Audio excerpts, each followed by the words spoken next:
And now we get a perspective from within the Trump administration. Andrew Peek is Deputy Assistant Secretary of State for the Middle East. Welcome to the NewsHour. Thanks so much. So all of our allies in this deal counsel the president not to do what he did today. They said the deal is working, it may be imperfect, but it is keeping Iran further from a nuclear weapon than they were before. Are they wrong? You know, I think we've been working with our allies for months to communicate our concerns about the deal. I was encouraged that in that process that we all agree on how acute the issue is, the broad Iranian problem set. I was encouraged also by President Macron's statement after his visit, as well as his tweet today about wanting to work with us to find a more comprehensive deal.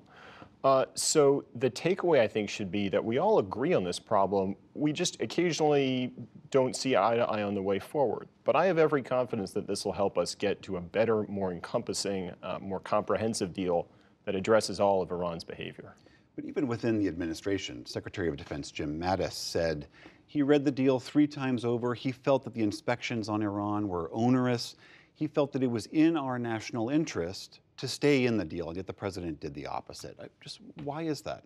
Gosh, I think I'll let the Secretary of Defense speak for himself. I think the administration's position is, as I've just said, I think we saw the deal as mitigating our ability to counter effectively the totality of Iran's behavior, particularly its power projection in the Middle East and its support of proxies, while at best delaying Iran's path to a nuclear weapon, not eliminating. Explain a little bit about how these sanctions will work. I know there will be sanctions on particular parts of Iran's economy. The president today said with regards to other nations that any nation that helps Iran in its quest for nuclear weapons could also be strongly sanctioned. What does that mean? Well, so the way this is going to work is that the entities and sectors that do business with Iran or that are part of Iran will be slowly redesignated after 90 or 100 days. That is time enough to allow those entities doing business with Iran to draw down their investments. We have really no desire to affect entities other than Iranian ones. The U.S. has had secondary sanctions as part of its Iran policy since the late 90s. The purpose is to discourage investment in problematic Iranian entities or entities that allow Iran to dominate the region and conduct the totality of its nefarious activities. The way you get that reduced investment is a process, an iterative process of engagements, of inducements, and occasionally of little prods.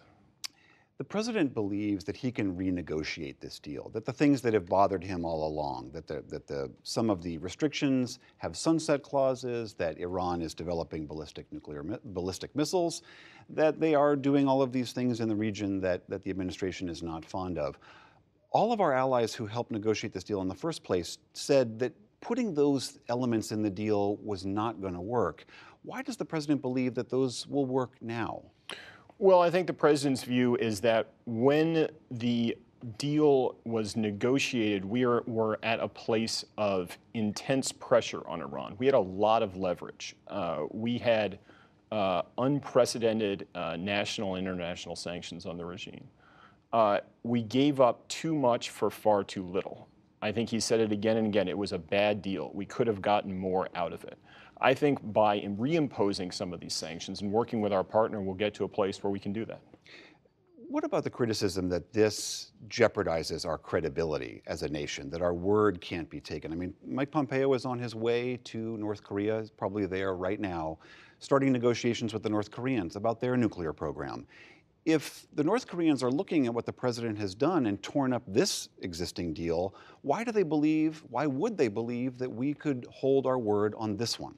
Well, I think 2 things. One is I would say that should be no surprise to our partners and other states that there was deep bipartisan concern about the Iran deal when it was negotiated. This was not a Republican-Democrat thing. This was not a Trump administration versus other Republican thing. This was a position shared by virtually every Republican primary candidate. Hence, the deal was submitted. The deal was never submitted to the Senate as a treaty because endogenously of that bipartisan concern. So I think today's actions reflect, and that concern reflected, I think, the problems in the deal. It was a good heuristic of that. But doesn't this possibly, if the North Koreans are looking at this saying, America signed this deal with Iran, now a new president comes in and tears it up, why should they trust what the president says will be honored? Because I think they can be very sure he wants a good deal, just not a bad deal. And I think the Iranians are going to take that away also. I think that has been a hallmark of his since day one. He's willing to negotiate, but he just wants to do a little better than we did. Andrew Peek, thank you very much for coming out. Thanks so much.